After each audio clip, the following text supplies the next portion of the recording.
ओम शांति। आज का महावाक्य है 1/9/2025। बाबा ने कहा, मीठे बच्चे, तुम्हें इस पुरुषोत्तम संगम युग पर ही उत्तम से उत्तम पुरुष बनना है। सबसे उत्तम पुरुष हैं लक्ष्मी नारायण। प्रश्न है, तुम बच्चे बाप के साथ साथ कौन सा एक गुप्त कार्य कर रहे हो? बाबा के साथ साथ तुम बच्चे कौन से एक गुप्त कार्य कर रहे हो?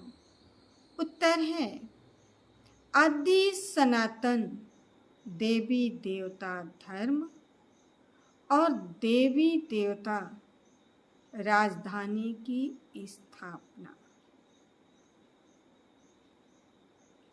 तुम बाप के साथ गुप्त रूप से यह कार्य कर रहे हो, देवी राजधानी की स्थापना। बाप बागवान हैं जो आकर कांटों के जंगल को फूलों का बगीचा बनाते हैं। उस बगीचे में कोई भी खौफनाक दुख देने वाली चीजें नहीं होती। कोई भी खौफनाक दुख देने वाली चीजें नहीं होती। गीत है, आखिर वह दिन आया आज। ओम शांति।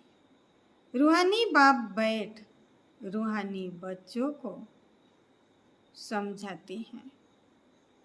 समझाएंगे तो जरूर शरीर द्वारा। आत्मा शरीर बिगर कोई भी कार्य कर नहीं सकती। रूहानी बाप को भी एक ही बार पुरुषोत्तम संगम युग पर शरीर लेना पड़ता है। यह संगम युग भी है, इसको पुरुषोत्तम युग भी कहेंगे, क्योंकि इस संगम युग के बाद फिर सतयुग आता है। सतयुग को भी पुरुषोत्तम युग कहेंगे। बाप आकर स्थापना भी पुरुषोत्तम युग की करते हैं। संगम युग पर आते हैं तो जरूर वह भी पुरुषोत्तम युग हुआ। यहाँ ही बच्चों को पुरुषोत्तम बनाते हैं। फिर तुम पुरुषोत्तम नई दुनिया में रहते हो। पुरुषोत्तम अर्थात उत्तम से उत्तम पुरुष, यह राधे श्री कृष्ण अथवा लक्ष्मी नारायण है। यह ज्ञान भी तुमको है और धर्म वाले भी मानेंगे। बरोबर यह हेवन के मालिक हैं। भारत की बड़ी भारी महिमा है, परंतु भारतवासी खुद नहीं जानते। कहते भी हैं ना, फलाना स्वर्गवास हुआ, परंतु स्वर्ग क्या चीज है यह समझते नहीं है। आपे ही सिद्ध करते हैं, यह समझते नहीं है। आपे ही सिद्ध करते हैं कि स्वर्ग गया। जब वो स्वर्ग गया तो हम कहाँ हैं? इसका मतलब हम कहाँ हैं? नरक में था। वो नरक में था या हम नरक में हैं? हेवन तो जब बाप स्थापना करे, वह तो नई दुनिया को ही कहा जाता है। दो चीजें हैं ना, स्वर्ग और नरक। दो ही चीज है कि स्वर्ग की नरक। मनुष्य तो स्वर्ग को लाखों वर्ष कह देते हैं। तुम बच्चे समझते हो कल स्वर्ग था, इन्हों की रजाई थी, फिर बाप से वर्षा ले रही हैं। बाबा कहते हैं मीठे लाडले बच्चे, तुम्हारी आत्मा पतित है, इसलिए हेल में ही है। कहते भी है ना अभी कलयुग के 40,000 वर्ष बाकी हैं। तो जरूर कलयुगवासी कहेंगे ना, पुरानी दुनिया तो है ना।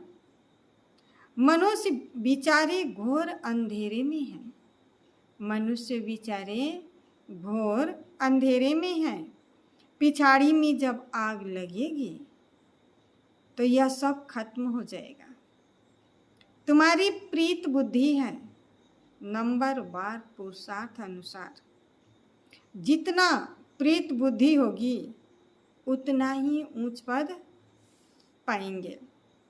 सवेरे उठकर बहुत प्यार से बाप को याद करना है।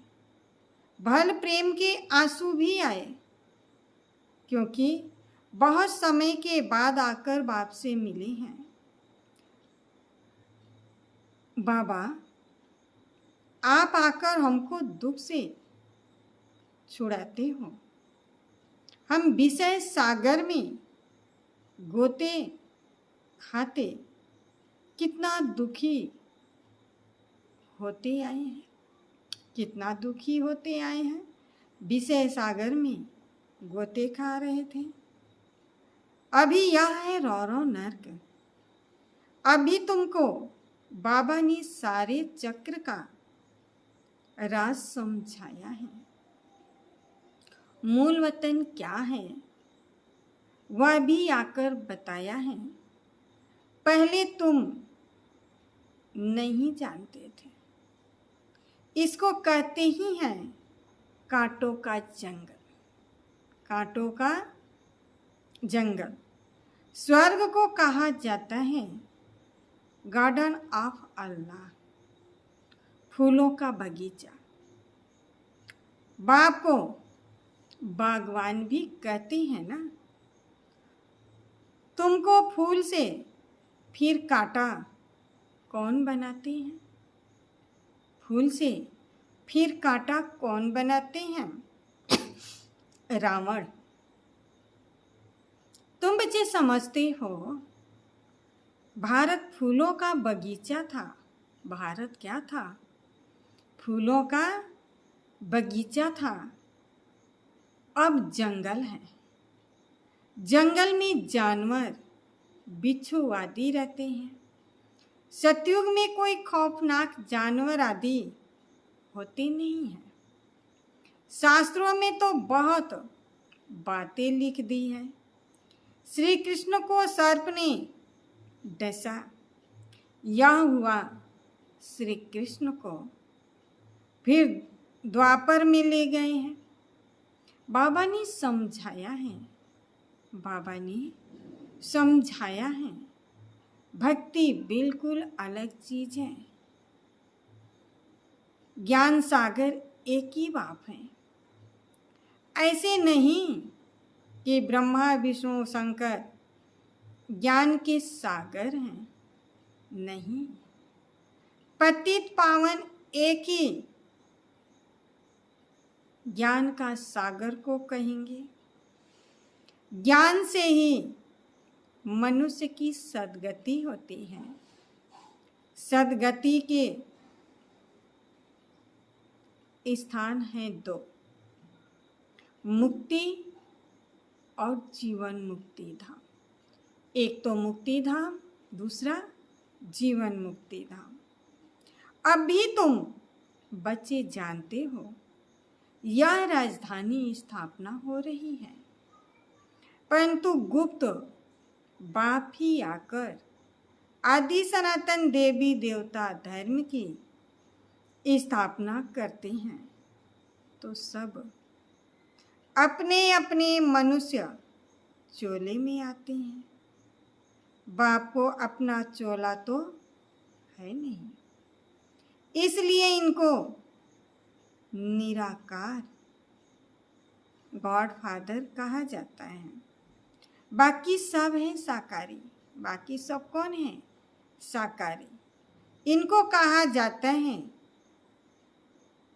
Incorporeal God father. इनकॉर्पोरियल आत्माओं का। तुम आत्माएं भी वहाँ रहती हो, बाप भी वहीं रहते हैं। कहाँ? परम धाम में, परंतु है गुप्त। बाप ही आकर आदि सनातन देवी देवता धर्म की स्थापना करते हैं। मूल वतन में कोई दुख नहीं है। बाबा कहते हैं तुम्हारा कल्याण है ही एक बात में, बाप को याद करो, मन मना भाव। बस बाप का बच्चा बना, बच्चे को वर्षा अंडर स्टूड है, अल्प को याद किया तो वर्षा जरूर है। सत्युगी नई दुनिया का, इस पतित दुनिया का विनाश भी जरूर होना है। स्थापना भी सत्युगी नई दुनिया की होनी है, तो विनाश भी पतित कलयुगी दुनिया का होना है, जरूर होना ही है। अमरपुरी में जाना ही है। अमरनाथ तुम पार्वतियों को, अमरनाथ तुम पार्वतियों को। हम कौन थे? पार ब्रह्म में रहने वाली बत्ती थे, यानी हम आत्मा थे। तो तुम पार्वतियों को अमर कथा सुना रहे हैं।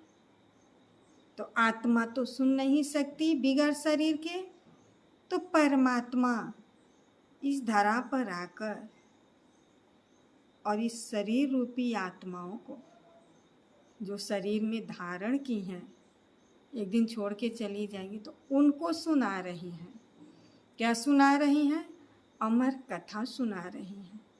तीर्थों पर कितने मनुष्य जाते हैं, अमरनाथ पर भी कितने जाते हैं। वहाँ है कुछ भी नहीं। गाया भी जाता है, झूठी काया, झूठी माया, झूठा सब संसार। इसका भी अर्थ होना चाहिए। यहाँ है ही झूठ, यह भी ज्ञान की बात है। ऐसे नहीं कि ग्लास को ग्लास कहना झूठ है। बाकी बाप के बारे में जो कुछ बोलते हैं वह झूठ बोलते हैं। सच बोलने वाला एक ही बाप है। अभी तुम जानते हो, अभी तुम जानते हो।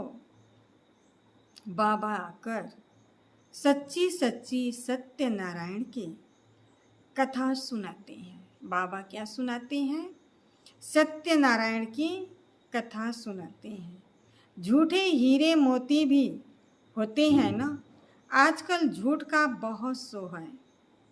उनकी चमक ऐसे होती है, सच्चे से भी अच्छे। तो यह झूठे पत्थर पहनते नहीं थे, पिछाड़ी में विलायत से आए हैं। झूठे सच्चे साथ मिल जाते हैं, पता नहीं पड़ता है। फिर ऐसी चीजें भी निकली जिससे परखते हैं।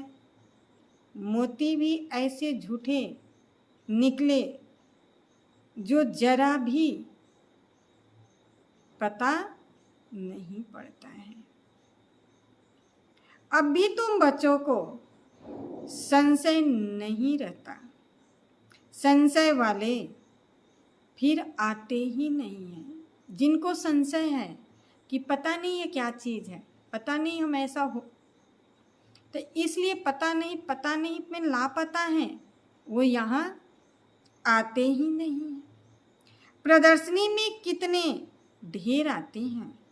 बाबा कहते हैं अब बड़े बड़े दुकान निकालो, यह एक ही तुम्हारी सच्ची दुकान है। तुम सच्ची दुकान खोलते हो। बड़े बड़े सन्यासियों की बड़े बड़े दुकान होते हैं जहाँ बड़े बड़े मनुष्य आते हैं। तुम भी बड़े बड़े सेंटर्स खोलो। भक्ति मार्ग की सामग्री बिल्कुल अलग है। ऐसे नहीं कहेंगे कि भक्ति शुरू से ही चली आई है। नहीं, ज्ञान से होती है सद्गति अर्थात दिन। वहाँ संपूर्ण निर्विकारी विश्व के मालिक थे। मनुष्यों को यह भी पता नहीं कि यह लक्ष्मी नारायण विश्व के मालिक थे। सूर्यवंशी और चंद्रवंशी और कोई धर्म होता नहीं है। बच्चों ने गीत भी सुना, तुम समझते हो। आखिर वह दिन आया आज संगम का, जो हम आकर अपने बेहद के बाप से मिले हैं।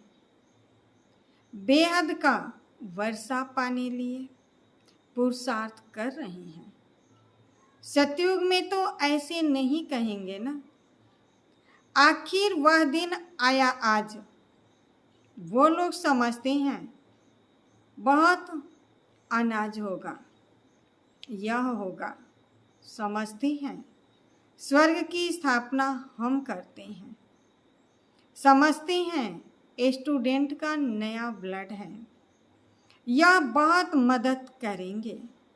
इसलिए गवर्नमेंट बहुत मेहनत करती है उन्हों पर, और फिर पत्थर आदि भी वही मारते हैं। हंगामा मचाने में पहले पहले स्टूडेंट ही आगे आते हैं। वह बड़े होशियार होते हैं, उनका न्यू ब्लड कहते हैं। अब न्यू ब्लड की तो बात ही नहीं है, वह है ब्लड कनेक्शन। अभी तुम्हारा यह है रूहानी कनेक्शन। कहते हैं ना बाबा, हम आपका 2 माह का बच्चा हूँ। कई बच्चे रूहानी बर्थडे मनाते हैं। ईश्वरीय बर्थडे ही मनाना चाहिए। वह जिस्मानी बर्थडे कैंसिल कर देना चाहिए। हम ब्राह्मणों को ही खिलाते हैं। मनाना तो यह चाहिए ना। वह है आसुरी जन्म, यह है ईश्वरीय जन्म।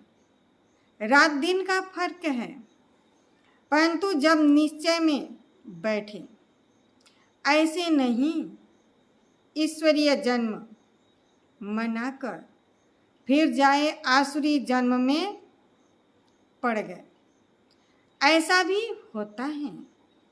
ईश्वरीय जन्म मनाते मनाते फिर रफू चक्कर हो जाते हैं। आजकल तो मैरिज डे भी मनाते हैं।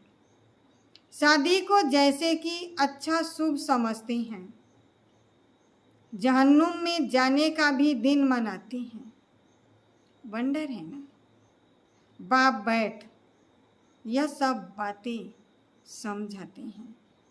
अब तुमको तो ईश्वरीय बर्थडे ब्राह्मणों के साथ मनाना है। हम शिव बाबा के बच्चे हैं, हम बर्थडे मनाते हैं तो शिव बाबा की याद रहेगी। जो बच्चे निश्चय बुद्धि हैं उनको जन्मदिन मनाना चाहिए, वह आसुरी जन्म भूल जाए। यह भी बाबा राय देते हैं। कौन राय दे रहा है? बाबा राय देते हैं। अगर पक्का निश्चय बुद्धि है तो बस हम तो बाबा के बन गए, दूसरा न कोई, फिर अंत मति सो गति हो जाएगी। बाप की याद में मरना तो दूसरा जन्म भी ऐसा ही मिलेगा, नहीं तो अंत काल जो स्त्री सिमरे, जिसके सिमरण में प्राण निकलेगा वैसा ही जन्म होगा। यह भी ग्रंथ में है। यहाँ फिर कहते हैं अंत समय गंगा का तट हो। यह सब है भक्ति मार्ग की बातें। तुमको बाबा कहते हैं शरीर छूटे तो भी स्वदर्शन चक्र धारी हो। बुद्धि में एक बाप को याद रखो, सो जरूर जब पुरुषार्थ करते ही रहेंगे तब तो अंत काल याद आएगी। अपने को आत्मा समझो और बाप को याद करो, क्योंकि तुम बच्चों को अब वापस जाना है। अशरीरी होकर या पाल्ट बजाते बजाते सतो प्रधान से तमो प्रधान बने हो। अब फिर सतो प्रधान तुम्हें ही बनना है। जो तमो प्रधान बने हैं उन्हीं को सतो प्रधान बनना है। इस समय आत्मा ही इम्प्योर है तो शरीर भी फिर प्योर कैसे मिलेगा? जब आत्मा ही इम्प्योर है, खाद पड़ी है, तो शरीर प्योर कैसे मिलेगा? बाबा ने बहुत मिसाल समझाए हैं, फिर भी जौहरी है ना। खाद जेवर में नहीं सोने में डालते हैं। 24 कैरेट के बदले 22 कैरेट बनाना होगा तो चांदी डालेंगे। अभी तो सोना है नहीं, सबसे लेते रहते हैं। आजकल नोट भी देखो कैसे बनाते हैं, कागज भी नहीं है। बच्चे समझते हैं कल्प कल्प ऐसा होता आया है, पूरी जांच रखते हैं, लाकर शादी खुलाते हैं। जैसे किसकी तलाशी आदि भी ली जाती है ना, गायन भी है। किनकी दबी रहे धूल में किनका राजा खाए। सफल तो उसी का होगा जो धनी के नाम लगाए। आग भी जोर से लगती है, तुम बच्चे जानते हो।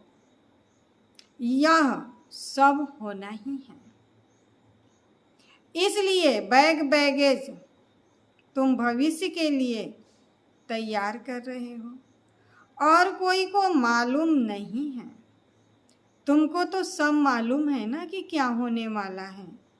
21 जन्म लिए हैं, तुम्हारे ही पैसे से भारत को स्वर्ग बना रही हैं, जिससे तुम ही निवास करेंगे। तुम बच्चे अपने ही पुरुषार्थ से आपे ही राज तिलक लेते हो। गरीब निवाज बाबा स्वर्ग का मालिक बनाने आए हैं, लेकिन बनेंगे तो वही जो पढ़ाई से, कृपा व आशीर्वाद से नहीं। टीचर का तो पढ़ाना धर्म है। अब बाबा टीचर है, उसका पढ़ाना धर्म है, तो टीचर का तो पढ़ाना धर्म है, कृपा की बात नहीं है। टीचर को गवर्नमेंट से पगार मिलती है, सो तो जरूर पढ़ाएंगे। इतना बड़ा इजीफा मिलता है ना, पद्मा पदम पति बनते हो। श्री कृष्ण के पांव में पद्म की निशानी दिखाते हैं। तुम यहाँ आए हो भविष्य में पद्मपति बनने। तुम बहुत सुखी साहूकार अमर बनते हो, काल पर जीत पाते हो। इन बातों को मनुष्य समझ न सके। तुम्हारी आयु पूरी हो जाती है, अमर बन जाते हो। उन्होंने फिर पांडवों के चित्र लंबे चौड़े बना दिए हैं। समझते हैं पांडव इतने लंबे थे। रात दिन का फर्क है ना। मनुष्य कोई जास्ती लंबा तो होता नहीं है, 6 फुट का ही होता है।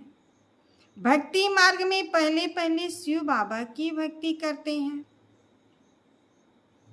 वह तो बड़ा बनाएंगे नहीं, पहले शिव बाबा की अव्यभिचारी भक्ति चलती है। फिर देवताओं की मूर्तियां बनाते हैं, उनके फिर बड़े बड़े चित्र बनाते हैं। फिर पांडवों के बड़े बड़े चित्र बनाते हैं। यह सब पूजा के लिए चित्र बनाते हैं। लक्ष्मी की भी पूजा 12 मास में एक बार करते हैं। जगत अम्बा की भी पूजा रोज करते रहते हैं। यह भी बाबा ने समझाया है। तुम्हारी डबल पूजा होती है, मेरी तो सिर्फ आत्मा यानी लिंग की ही पूजा होती है। किसकी? शिवलिंग की। तुम्हारी शालिग्राम के रूप में भी पूजा होती है और देवताओं के रूप में भी पूजा होती है। रुद्र यज्ञ रचते हैं तो कितने शालिग्राम बनाते हैं। तो कौन बड़ा हुआ? तब बाबा बच्चों को नमस्ते करते हैं। कितना ऊंच पद प्राप्त कराते हैं। कौन? बाबा। बाबा कितनी गुह्य बातें सुनाते हैं तो बच्चों को कितनी खुशी होनी चाहिए। हमको भगवान पढ़ाते हैं, भगवान भगवती बनाने के लिए कितना शुक्रिया मानना चाहिए। बाप की याद में रहने से स्वप्न भी अच्छे आएंगे, साक्षात्कार भी होंगे। स्वप्न भी अच्छे आएंगे और साक्षात्कार भी होंगे।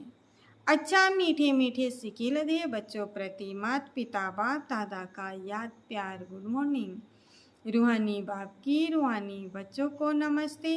हम रूहानी बच्चों की रूहानी बाप दादा को याद प्यार गुड मॉर्निंग और नमस्ते नमस्ते नमस्ते। सदा रहो हंसते हंसते। धारणा के लिए मुख्य सार है। पहली पॉइंट है अपना ईश्वरीय रूहानी बर्थडे मनाना है, रूहानी कनेक्शन रखना है, ब्लड कनेक्शन नहीं। आसुरी जिस्मानी बर्थडे भी कैंसिल, वह फिर याद भी ना आए। दूसरी पॉइंट है अपना बैगेज भविष्य के लिए तैयार करना है। अपने पैसे भारत को स्वर्ग बनाने की सेवा में सफल करना है।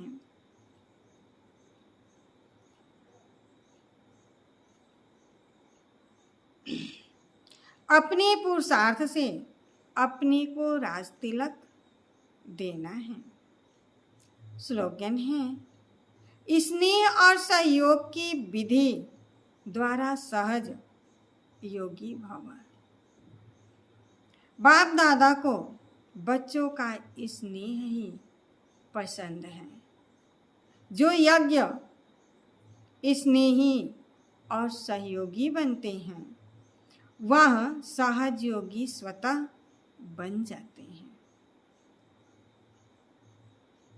सहयोग सहज योग है। दिल वाला बाप को दिल का स्नेह और दिल का सहयोग ही प्रिय है। छोटी दिल वाले छोटा सौदा कर खुश हो जाते हैं और बड़ी दिल वाले बेहद का सौदा करते हैं। वैल्यू स्नेह की है, चीज की नहीं। वैल्यू स्नेह की है, चीज की नहीं। इसलिए सुदामा के कच्चे चावल गाए हुए हैं। वैसे भल कोई कितना भी दे, लेकिन स्नेह नहीं तो जमा नहीं होता है। स्नेह से थोड़ा भी जमा करते हो तो वह पदम हो जाता है। स्लोगन है, समय और शक्ति व्यर्थ न जाए, इसके लिए पहले सोचो पीछे करो। अव्यक्त इशारे में बाबा ने कहा, अब लगन की अग्नि को प्रज्वलित कर योग को ज्वाला स्वरूप बनाओ। बाप दादा बच्चों को विशेष इशारा दे रहे हैं। बच्चे अब तीव्र पुरुषार्थ की लगन को अग्नि रूप में लाओ, ज्वालामुखी बनो। जो भी मन के संबंध संपर्क के हिसाब किताब रहे हुए हैं, उन्हें ज्वाला स्वरूप की याद से भस्म करो। ओम शांति।